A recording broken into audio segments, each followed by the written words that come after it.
Bonjour à tous, avec l'aide de Dieu, le Hayom Yom du 4e jour du mois de Tevet. Tout d'abord, le Rabbi nous dit qu'il faut étudier le Chumash du jour, le Tehillim du jour et le Tanya du jour. Puis, le Hayom Yom va nous parler de deux choses. La première des choses, c'est Shnai Mikra Ve'echat Targum. C'est le fait qu'il y a écrit dans la code de la loi juive, dans le Shulchan Aruch, que chaque semaine, il faut lire la Sidra de la semaine. Comment la lire? En lisant deux fois chaque verset de la Sidra et une fois la traduction araméenne, ce qu'on appelle en hébreu Shnaim Mikra, deux fois le verset, Ve'echat Targum et une fois la traduction en araméen. En ce qui concerne la manière de faire Shnaim Mikra Ve'echat Targum, donc un mot qu'on ne va pas traduire dans la suite, deux fois le verset et une fois la traduction en araméen, il y a plusieurs manières, plusieurs opinions. À quel moment le faire? Comment le faire? Eh bien, le Hayom Yom nous présente comment les rabbis de Chabad faisaient. Eh bien, jeudi soir, ils lisaient une paracha, un paragraphe. Paracha, ne pas confondre avec la sidra, qui veut dire toute la lecture de Shabbat, c'est la sidra de la semaine.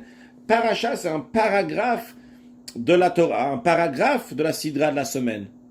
Donc, ils lisaient un ou deux paragraphes en faisant Shnai Mikra Ve'echat Targum le jeudi soir, c'est-à-dire la nuit qui est entre jeudi et vendredi. Puis, vendredi après midi, il recommençait la lecture du Shnai Mikra Ve'echat Targum depuis le début de la Sidra jusqu'à la fin de la Sidra. Suite à cela, il lisait aussi la Haftara, la partie biblique que nous lisons à la synagogue le Shabbat après avoir lu la Sidra dans les rouleaux de la Torah. Lorsqu'on fait Shnai Mikra Ve'echat Targum, on lit aussi donc cette Haftara, cette partie biblique, et les rabbis de Chabad donc lisaient la Haftara le vendredi après-midi. Suite au Shnai Mikra Ve'echat Targum de toute la Sidra.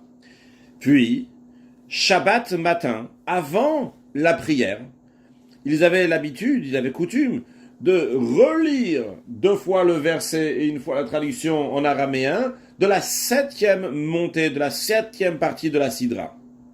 En ce qui concerne la Haftara, il y a la Haftara qui est liée avec la Sidra de la semaine, mais des fois, c'est pas cette Haftara qu'on va lire le Shabbat.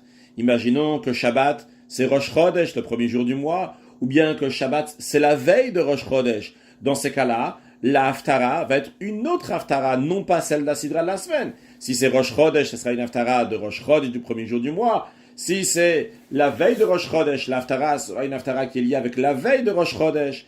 Alors, le Hayom Yom nous dit que lorsqu'il y avait deux Haftarot, le pluriel donc de Haftara, deux Haftarot, eh bien, la Haftara de la Sidra de la semaine, les rabbis de Chabad lisaient le vendredi après-midi, et l'autre Haftara, il a lisé le Shabbat. Juste à noter qu'en ce qui concerne la coutume Chabad, comment les Chassidim Chabad font pour Shnai Mikra Ve'echat Targum, c'est de le faire le vendredi après-midi. C'est-à-dire que nous, qui ne sommes pas des rabbis, on lit une seule fois le Shnai Mikra Ve'echat Targum, et quand est-ce qu'on le fait? C'est le vendredi après-midi, avec la Haftara qui est liée avec la Sidra de la semaine. Un deuxième point dans le Hayom Yom, qui parle des bons rêves, des sujets de Torah, que la personne, on lui révèle des commentaires de la Torah lors de ses rêves. C'est un extrait d'une sikha, d'un discours du rabbi précédent, que le rabbi précédent insiste sur le fait que ce n'est pas quelque chose qui est lié pour des gens qui ont un très haut niveau. Mais ce sont des rêves qui peuvent arriver à tout le monde, que leur dévoile des sujets de la Torah. D'où ça vient? De quoi ça résulte? En général, ça résulte de l'ardeur à l'étude pendant la journée. Lorsque quelqu'un apprend la Torah avec un effort soutenu, ou bien lorsqu'il sert Hachem par son cœur, c'est-à-dire que par la prière, il se donne vraiment dans la prière, avec beaucoup d'efforts, eh bien cette personne-là, lorsqu'elle va dormir la nuit, son âme, comme d'ailleurs l'âme de tout le monde, monte dans des mondes spirituels. Mais son âme qui a fait des efforts dans la journée, eh bien, elle va connaître une élévation et va puiser sa vitalité dans la vie supérieure, comme c'est expliqué dans le Zohar. Elle va recevoir de nouvelles explications dans la Torah, que ce soit dans la partie dévoilée de la Torah, bien que ce soit dans la partie cachée de la Torah, chacun en fonction de l'effort personnel qu'il a investi pendant la journée. À noter que dans le discours initial du rabbi précédent, il parle aussi de l'importance de ce qu'on lit, de ce qu'on pense juste avant d'aller dormir.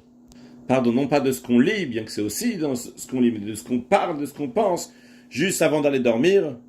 Donc évidemment, toute la journée, on doit s'adonner à l'étude de la Torah, à la prière envers Dieu, et à plus forte raison, juste avant d'aller dormir, que Dieu nous envoie très prochainement le Mashiach, et qu'on va voir comment Hayinu Kecholmim, pendant l'exil, on était des rêveurs, et que maintenant on se retrouve dans la réalité, dans le troisième temple reconstruit, avec Mashiach Tzidkeinu, un excellent Yom.